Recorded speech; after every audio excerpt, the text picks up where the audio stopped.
सरगुजा संभाग में 3 मादा हाथियों की मौत के कारणों का अब तक खुलासा नहीं हो पाया है। दरअसल वन विभाग ने मौत का कारण जानने के लिए मृत हथिनियों का बिसरा इंडियन वेटनरी रिसर्च इंस्टीट्यूट को भेजा था, लेकिन वहां से जो रिपोर्ट मिली है उसके मुताबिक बिसरा खराब हो चुका था। इसका सीधा मतलब ये कि बिसरा भेजने में देर हो गई। रिपोर्ट में हैवी मेटल डिटेक्ट लिखा गया। मौत का कारण स्पष्ट न होने से अब वन विभाग एक्सपर्ट की मदद लेने के बारे में विचार कर रहा है।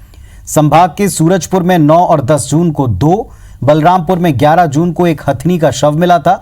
आशंका जताई जा रही थी कि हथिनियों ने गलती से कीटनाशक का सेवन किया होगा। पोस्टमार्टम में ये बात स्पष्ट नहीं हो पाई थी, जिसके बाद बिसरा जांच के लिए भेजा गया था। बिसरा रिपोर्ट में जिस हैवी मेटल का जिक्र है वो मेटल कीटनाशकों में पाई जाती है। अब तक कारण स्पष्ट नहीं होने से वन विभाग अब एक्सपर्ट की मदद लेगा। जो बलरामपुर डिवीजन का जो हाथी जो है वो मरा था, उसमें जो है उसमें SCN डिटेक्शन हुआ है उनके, उसमें बाकी और कोई पॉइजन का उसमें जिक्र नहीं है। जबकि ये सूरजपुर में हुआ है, उसमें जो है वो जो बिसरा रिपोर्ट में दोनों हाथियों में हेवी मेटल के बारे में जिक्र किया है। ये दोनों रिपोर्ट जो है अपन वरिष्ठ कार्यालय को भेजेंगे। इसके बाद जो भी निर्देश दें उसके अनुसार कार्रवाई की जाएगी। और हमारे सहयोगी अजय सोनी इस वक्त हमारे साथ में जुड़ रहे हैं। सीधे हम उनका रुख करते हैं। अजय, क्या लगता है इस पूरे मामले में देरी, लापरवाही? शुरू से इस बारे में कई बार आरोप लगे, अब जो बिसरा भेजा गया लगता है कि वो भी देर से गया, कारण अब तक स्पष्ट नहीं। क्या पर्दा डालने की कोशिश के तौर पर इसे देखें?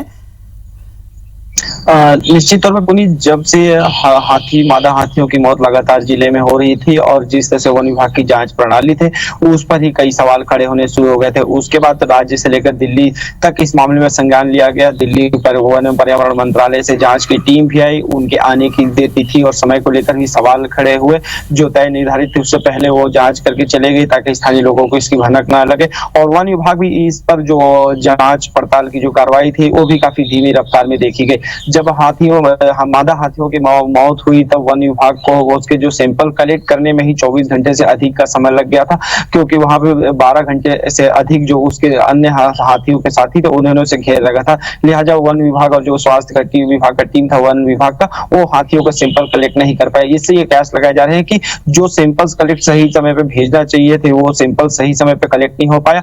और जो बिसरा भेजे गए वो भी दूसरे राज्यों में भेजा गया, तो कोरोना का और लॉकडाउन का समय था। इससे भी ये अंदाजा लगाया जा सकता है कि जो चीजें समय पे पहुंचनी थी वो चीजें कलेक्ट भी सही समय पे नहीं है, और जहां पे इंस्टीट्यूट में पहुंचना थी जांच के लिए वहां पहुंचने में जो लगने वाला समय था उसका दायरा भी बढ़ गया। इससे ये चीजें खुल के स्पष्ट हो जाती है कि जो देश कलेक्शन करने और टेस्ट का जो समय होता है उसमें काफी लेट हुई है। यही कारण है कि जो रिपोर्टें आ रही है वो संदेह के दायरे में। और तो अजय, अब ये माना जाए कि स्पष्ट और ठोस कारण अब पता नहीं चल पाएंगे, कम से कम अब एक्सपर्ट का जो ओपिनियन होगा उसको ही मानना पड़ेगा।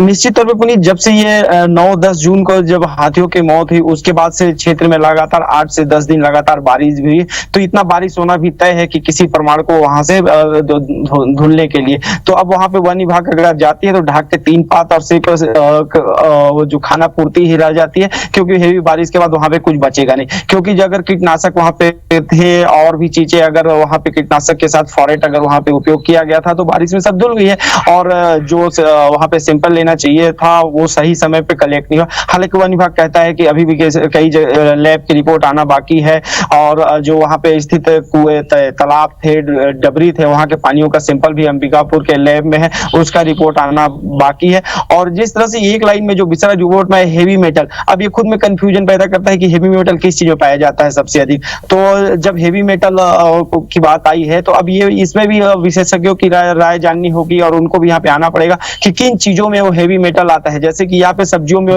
बहुत ज्यादा कीटनाशक फॉरेट उपयोग होता है तो उसके माध्यम से भी आयरन अधिक शरीर में जाता है।